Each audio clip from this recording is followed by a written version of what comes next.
lige præcis i dag, der regner det, og det gør det jo en gang imellem, når man er på ferie. Men det betyder ikke noget, fordi jeg skal slet ikke være udenfor i dag.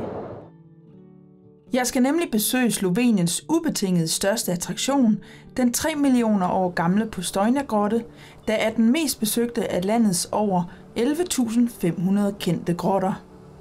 Turen begynder med en togtur på et par kilometer ind i grotten, og efter den åbner der sig en ganske imponerende verden.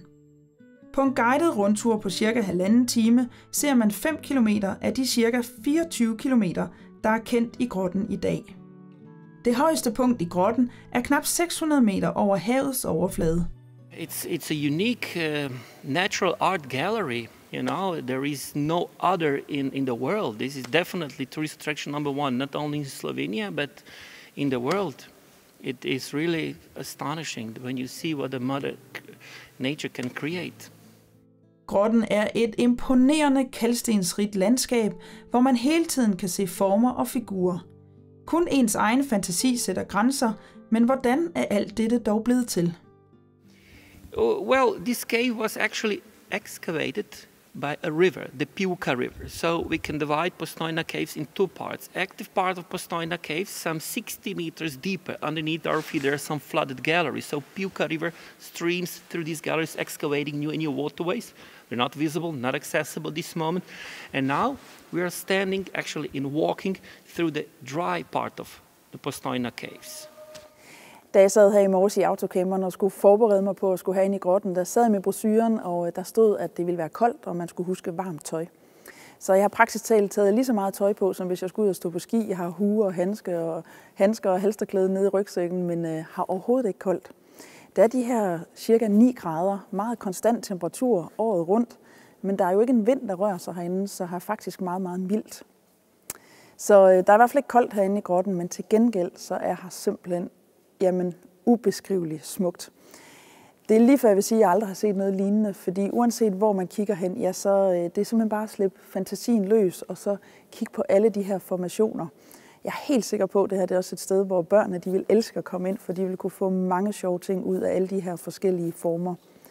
Og det jeg så også er meget imponeret over i den her grotte, det er, hvor rummelig her er. Der er højt til loftet, der er flot belysning, så hvis du sådan tænker, jeg skal ikke ind i en grotte og gå og banke hovedet imod osv., ja, så er det her altså også en rigtig god attraktion for hold op, hvor er her storslået.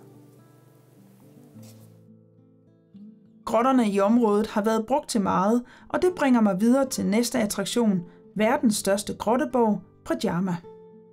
Cave provided so many things for them, exactly what they needed. They needed a safe place, so the cave provided that. They needed some kind of a secret passage, another exit, and the cave provided that as well. And they needed water, so again, cave provided that as well. There would be a family, which was around 10 people, let's say, and then a few servants, a few soldiers, but the number of soldiers was not fixed. When it was more dangerous, they would have more. When it was less dangerous, they would have less. So anywhere from 20 to even 40, 50 when it was very, very dangerous. Når man står heroppe på balkongen på verdens største grotteborg, så forstår man virkelig godt, at det gav god mening at bygge en borg herinde i bunden af dalen, så man virkelig kunne beskytte sig, fordi man har den her imponerende udsigt ud over hele dalen. Og så vil jeg sige, at det giver altså rigtig god mening også at besøge den her borg på sådan en våd efterårsdag, fugtig efterårsdag, som det er i dag, fordi der er rigtig, rigtig køligt, og her får man altså fornemmelsen af, hvordan det ville være at bo her i middelalderen. Om sommeren, ja, der havde det været hyggeligt og rart, men bestemt ikke om vinteren, hvor kulden den ville gå igennem marv og ben. Mostly in the Middle Ages, danger usually came from, well, not from far away, but usually from your neighbors or people from the same region trying to gain more land, more power, more influence. So it wasn't so much about huge wars, but tiny fights, battles between neighbors. Like everything, I guess, throughout human history, for power and for influence. That was, today we measure everything with money, for example, but in the Middle Ages it was more about land. They had money even in the Middle Ages, of course, but not as much as we have today. Today, really, position in life one has is determined by the amount of money. But in the Middle Ages, land was everything. Land and certain privileges. And all that is gained by gaining more power. Du kan sagtens bruge en hel dag i området, og lige uden for Postojna-grotten er der endnu en fin autocamperplads, hvor du kan overnatte. Du kan ikke reservere på forhånd, så husk at have en plan B i højsæsonen.